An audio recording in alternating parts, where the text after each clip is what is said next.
결혼은 네, 무조건 호주에서 할 생각이고요. 거기에서 오래 거주를 했기 때문에. 네. 네, 그래서 네, 좀 하려고 싶습니다. 호주는 다들 살기 좋다고 하잖아요. 네. 근데 살아보니까 우선 한국이랑 많이 다르고 우선 복지도 너무 잘 돼 있고 결혼해서 아이를 낳으면 받는 혜택도 되게 많고 네. 그래서 살기 참 좋은 것 같아요. 저는 없는 것 같아요. 일단은 친구들도 거의 다 아예 생각이 없는 것 같아요. 네. 그래서 예전 같으면 사실 27살이면 조금 결혼이 이제 조금 더 생각해볼 나이였을 것 같은데 다들 이제는 30살이 아니고 한 35살까지는 그냥 원하는 대로 살다가 네. 마음에 맞는 사람이 있으면 결혼을 하지만 굳이 결혼을 해서 얻는 것들이 굉장히 없다고 생각을 하고 직장을 다니면서 결혼을 한다는 게 되게 희생이 여자 쪽에 아무래도 많이 가는 게 훨씬 많고 거기다 만약에 또 가족이 늘어나고 아이가 생긴다고 했을 때 우리나라가 현실적으로 지원해 줄 수 있는 방법이 없고 사회적인 보장망도 거의 부재하는 상황에서 희생만이 정말 남는 결혼을 굳이 왜 우리가 해야 할까? 라는 생각이 친구들 사이에서 되게 팽배한 것 같아요. 경제적인 부분이 사실 제일 크죠. 사실 제일 크기도 하는데 만약에 그 부분이 예를 들어서 돈을 정말 많이 벌어서 해결이 된다고 해도 한국 사회에서 교육적인 측면 그게 사교육이든 공교육이든 교육 시스템이 뭔가 사실 잘 잡혀있지 않고 사람을 되게 억누르는 체계화시키고 경쟁만 시키는 그런 한국 사회에서 아이를 낳는다고 해도 사실 외국에서 키우고 싶다는 생각을 훨씬 많이 하게 되는 것 같아요. 할 의향 있죠. 사랑하는 사람이랑 같이 있고 싶고 그러니까 애를 키우는데 경제적인 이유가 많이 필요한 것도 요즘 사교육 때문에 그런 거잖아요. 그렇죠.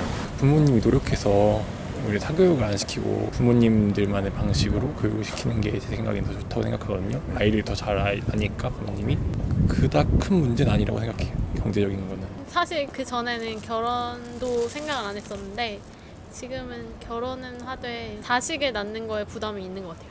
사실 여자로서 그런 게 좀 큰데 회사를 다니다 보면 결혼하고 이제 자식을 낳게 되면은 아무래도 육아휴직을 해야 되고 그러면 자리가 없어지는 그런 상황도 있고 그런 거에 대한 약간 사회적인 그 인식이나 또 회사 내에서의 제도가 좀 부족한 것 같고 아기가 생기면 그런 양육비 부담도 커지니까 그런 것 때문에 그런 생각을 했어요. 저는 결혼은 일찍 하고 싶은 편이에요. 오래 혼자 밖에서 나가서 살다 보니까 그러니까 안정감을 갖고 싶어서 일찍 결혼을 하고 싶은데 또 아이를 갖는 거에 대해서는 그렇게 그러니까 부담이 된다고 해야 되나? 저 자신을 챙기기에도 부족한 이런 분위기에서 다른 어떤 생명체를 키운다고 이런 게 너무 어려운 것 같아서 결혼 자체에 대해서는 긍정적인 것 같아요.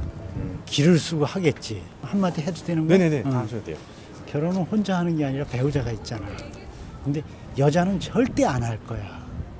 왜냐하면 우리 때는 여자들이 거의 반노예였거든 사실. 그런데도 불구하고 그걸 숙명적으로 받아들였어. 여자니까 그래야 된다. 지금은 옛날하고 거의 남자들이 하는 일은 바뀐 게 없어.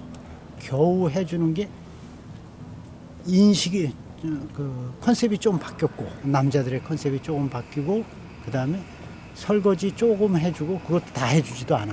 조금 해주고 그 다음에 청소 세탁기 조금 돌려주고 뭐 하여간 이런 거 육아 뭐 이런데 한 5 내지 10% 정도 해주는 것밖에 없고 여자들한테 요구되는 거는 첫째 직장에 나가서 돈 벌어와야 돼. 전업주부는 결혼 대상도 안 되잖아. 또 집안에서는 애도 낳아야지 살림도 해야지 남편도 보살펴야지 집안 친정 시댁 다 보살펴야 돼. 그러니까 너무 가혹한 거야. 어느 여자가 결혼을 하겠어. 그러니까 내가 20살이라 하더라도 도저히 결혼이 안 되겠지. 나는 하고 싶지만.